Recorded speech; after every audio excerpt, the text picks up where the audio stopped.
Hello mga friend, kain naman tayo ngayon ng ano ba to? Kenny Rogers. Subukan natin.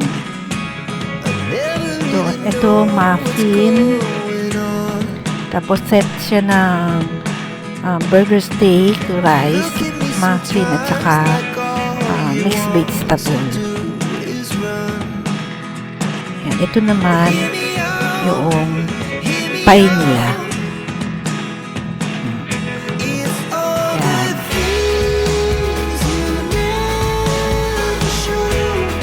Dami na nating na-try na mga fast food.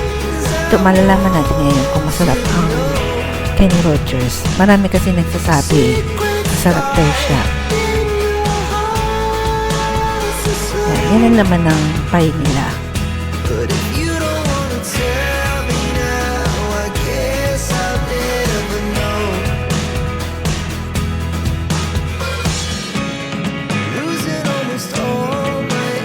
Ang cute nung muffin.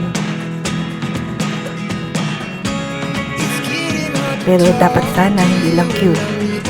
Masarap siya.